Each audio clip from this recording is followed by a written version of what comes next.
So we got some updates from our neighbors to the north and our president's relationship with them. Let's go ahead and put this up on the screen. The New York Times reporting on a conversation between Canada, Trudeau of Canada, and himself.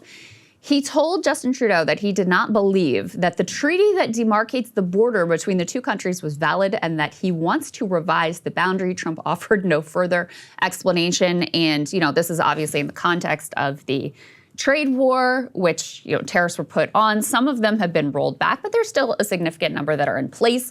All of them are supposed to go back into effect on April 2nd. So still very much up in the air what's going on there. And Saagar, Trudeau has really become convinced that Trump is quite serious about the whole 51st state conversation, or at least about moving the borders and the U.S. just annexing part of Canada that Trump wants to annex. And, as we look at these tariffs in the context of the Canadian economy and the context of our economy, Trudeau at least really believes that the purpose of these, it's certainly not about fentanyl, but that it's not even really about the, reindustrialize of the American economy. It's about waging economic war to try to get Canada to capitulate to these territorial ambitions of Donald Trump, of his new manifest destiny of acquisition. I don't know how serious it is beyond just literally like a feeling that America's been getting ripped off by Canada and just wanting to have some punishment. There's also an element here of political management, of which I've been trying to get my head around. Clearly, Trump respects Claudia Sheinbaum and Mexico much more than Trudeau. I don't really know why. I mean, Claudia Sheinbaum, if we're talking border disputes, we got way more border disputes with Mexico than we do with Canada. So, if we really want to talk real revisionism or Baja California or any of that stuff, I'm game. We can talk about that all day long. So with Canada, I actually think it's a lot more ideological because Justin Trudeau, not only being a liberal per se, but just, more neolib and critical, I think, of the Trump administration over the 4 years after. For them as well, Trump has got fixations that go back decades. Canada and Japan are the two. If you go and you look at his comments from the 1970s onwards, it's all Japan and Canada. The Japanese, it drives them crazy because he's still living in the world of like 1980 where Japan is filthy rich and growing, decade over decade. And they were the China of their time. Yeah, they were the China of their time. I'm not saying we still don't have trade problems with Japan, but it's different now. The point, I think, with all of this is that Trump just has a theory of tariffs, which he's always wanted to be able to do.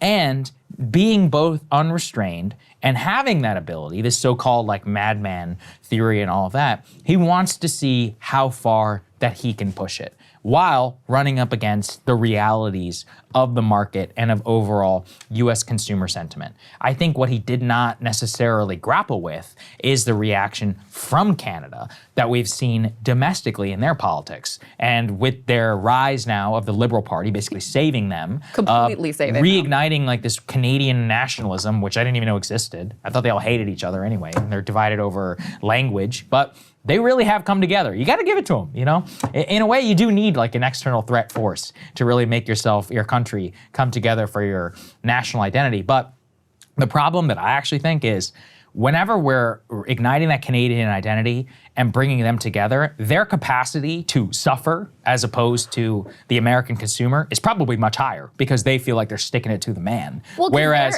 Americans are like, I don't know about this. And we're a way more consumerist society too. Well, not only that, but as we were discussing before, like for the Canadians, they would know exactly what they're fighting for, like to keep their country.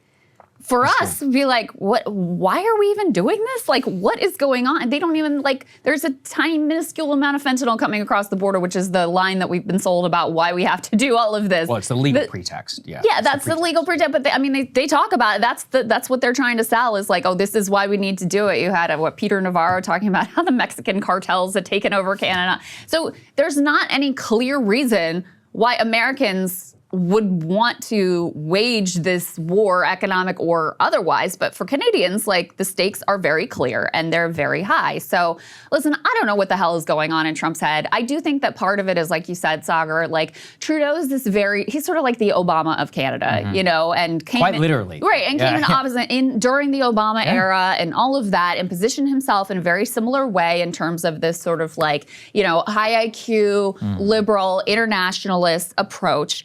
And I think Trump he just hates all those people. He just hates them. And it's partly this chip on his shoulder that Trump has about how they look down on him and all of this sort of stuff. I do think that plays into it, but I also think partly maybe as a result of that, you can't just dismiss the things that he has himself said about wanting to use an economic war to annex Canada as the 51st state. And maybe that's like the opening negotiating position, but I thought it was very revealing here that, he has recognized all these treaties and stuff that set the border, I'm just not gonna agree with those and I just don't accept them. And I'm gonna see about annexing this area just north of the Great Lakes. I'm gonna see what I can get away with. I think we have to take him seriously at that.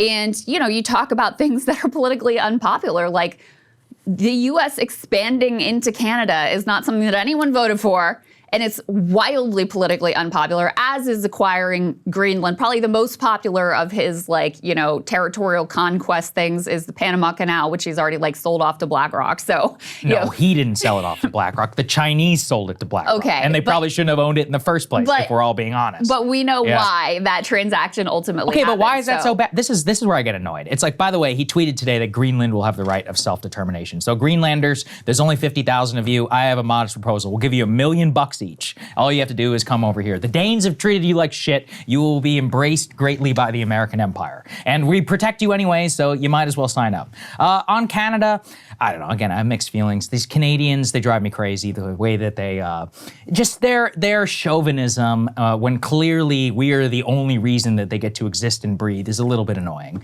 considering how much of our defense posture goes to their benefit. However, I can sympathize with being a power that is up there, that is like, hey, hold on a second, I thought we were great neighbors and all that, and you're trying to change that contract. So broadly, I think that their ignition of nationalism is more interesting, especially because it hasn't really existed for a long time. They haven't had a reason to be together. Like I said, they all hate each other anyway, whether they speak French and English, one of the dumbest countries on the planet, whatever. But my point is just that for them, they have been able, both the conservative and the liberal party, to have extraordinary political benefit of standing up to Trump, which I just generally think is worse, especially if we're trying to get a better and more favorable deal on economic terms. But the truth of the matter is our trade deficit with Canada is unbelievable, and they have been a huge beneficiary both of NAFTA. Their own quality of life has rate not only stable, but it's actually broadly increased to the extent that it's had a problem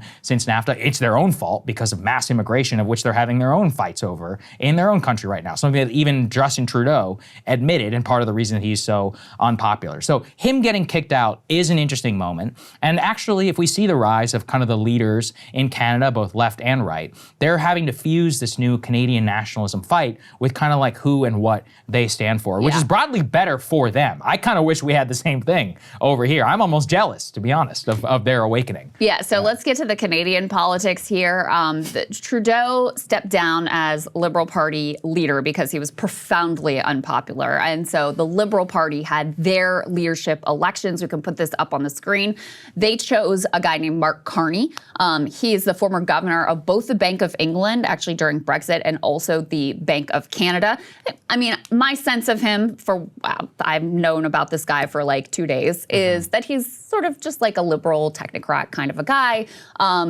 In terms of the Liberal Party, tends towards the more sort of fiscal conservative, as did his primary rival, Chrystal Freeland. So in any case, they've chosen this just sort of steady hand who has a deep understanding, obviously, of the global financial system, given his previous positions, banker who will now face the conservative leader, a guy by the name of Pierre Poilievre. That's how I'm going. That's the French pronunciation. I think he says Poilievre, I think is the way that I'm going to call him Mr. Pierre. That's what we're going with. Poilievre is the French version. But in any case, he was looking, this dude Pierre, he looked like he was a shoo-in. And if you put up the chart that we have, what is that, C4B, that shows the polling and the way that Trump's tariff war has just completely completely rescued the Liberals from what was previously certain defeat. And you can see the red line there, like they were in the toilet. I mean, we covered this. When Trudeau resigned, you can see the line there. It was at an absolute low. But the combination, I'm sure having a new leader helps, but really it's the Trump economic warfare that has rescued the Liberal Party's hopes here. Now, there's still not a shoo-in. If you put the one before this up on the screen, you can see C4 that the Conservatives still have an edge in terms of the what the polling shows. But before, Liberals were absolutely toast. It says they're still up in the polls. The Conservatives are, with the latest averages suggesting 40% of voters back them. The Liberals' fortunes, meanwhile, have been revived. Their support has climbed to slightly over 30%, up 10 points from January. The new dude, Mark Carney, can call elections kind of, I guess, whenever he really wants. It has to be in the relative near term, but he can call elections whenever. He should call them for like April 2nd, when the new tariffs are being put into place to maximize his chances of success here. Let's just get a taste of C3, guys. Let's just go ahead and get a taste of Mark Carney and the way that he is talking about the political situation, obviously, who puts Trump here front and center. There's someone who's trying to do the opposite. There's someone who's trying to weaken our economy.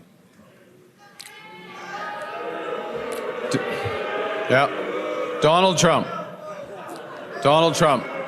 And Donald Trump, as we know, has put, as the Prime Minister just said, unjustified tariffs on what we build, on what we sell, on how we make a living. He's attacking Canadian families, workers, and businesses, and we cannot let him succeed. And we won't. We won't. The Canadian government has rightly retaliated and is rightly retaliating with our own tariffs that will have maximum impact in the United States and minimum impact here in Canada. And my government will keep our tariffs on until the Americans show us respect. And he ran on taking an aggressive posture towards Trump. He wants to put into place dollar-for-dollar retaliatory tariffs that would hit the U.S. hard and, sort of minimize the impact for Canada. I know there's been a lot of talk of targeting red states in particular, going after Donald Trump's support base. And so, the fact that that's what people were looking for is also really noteworthy. Apparently, Pierre Poilievre, who previously had really sort of compared himself to Trump and had gone viral in the American Right, et cetera, now he is really trying to distance himself from Trump and said he is, quote, not MAGA. Yeah, so you can see the way the fault lines have drawn and the way that what was previously a neutral or a benefit for the Conservatives has now turned into being totally toxic. Canada was ripe for a MAGA-style takeover. They had the same problem. Trudeau had to resign for a reason. He was massively unpopular. They have huge problems with mass immigration that Trudeau even admitted. They have same economic stagnation. They have very similar trends. We are cousins, in a way. And so our problems definitely rhyme. But now with this reignition of Canadian nationalism, you have even the Conservative Party really coming out hard on behalf of Canada. We have here a great clip from Ontario, from Doug Ford, the brother of Rob Ford, the Ford family, the most American family, even though they are Canadian, of coming out against Donald Trump. And here's Doug Ford. Is it the Premier of Ontario? Yes, I guess right. that's what they call him over there. He says, I supported Trump getting elected, but man, was I wrong. Let's take a listen. In response to what started earlier this week, you threatened to cut off electricity to a big chunk of the United States. Well, something, I have a great relationship with the governors of New York and Michigan and Minnesota. I just got off the phone yesterday with Governor Walz, and what a gentleman he is. And I'm going to put a 25% tariff on the electricity, the 1.5 million homes and businesses as of Monday until President Trump drops these tariffs. That's the last thing I want to do. It's the last thing. But he has to understand that he can't attack our country economically and expect us to roll over. So 25% tariff starts Monday. Starts Monday. Unless this war ends before then. That's right. Yes. Which means American electric bills in the upper Midwest and the Northeast, the Mid-Atlantic are going up. That's right. And what we're seeing already with gas prices in the Northeast, gas prices are going to go up. People eventually, the assembly lines, if he continues April 2nd, will shut down within 5 days. auto parts go back and forth across the border up to 8 times before it gets assembled in Ontario or Michigan or other states. And for what? He's created an absolute mess. Last I checked, you're a conservative. Yes, I am. You celebrated President Trump's victory in November. I thought, I thought he'd do a great job. Man, was I wrong. And I'm first to admit, I was wrong. It just shows you that even the political leaders there who are conservative are going to have to come against America, which, is going to have big ramifications for them and give them a mandate because of the new election to be able to negotiate with a much harder line against the United States, which could have a lot of problems. Yeah, that's right. And he's a very Trumpian I love that dude. politician. Yeah. like I said, I love the Ford family. He's got a lot of swagger, and so look, this is a guy who has historically been able to read the mood of the public. I don't think that's a particularly hard thing to do in Canada at this moment. Yeah, it's pretty clear where the battle lines are drawn. And so, yeah, we'll see where this all goes because it truly is chaos at this point. I mean, I'm forgetting the numbers, but it still is a significant amount of tariffs that are in place even now after they rolled back the, whatever goods fall under the USMCA. And with the threat that we're going to do all of this again in less than a month's time. So, we'll see. We'll see where it goes for their politics and ours. Hey, if you like that video, hit the like button or leave a comment below. It really helps get the show to more people. And if you'd like to get the full show ad-free and in your inbox every morning, you can sign up at breakingpoints.com. That's right. Get the full show, help support the future of independent media at breakingpoints.com.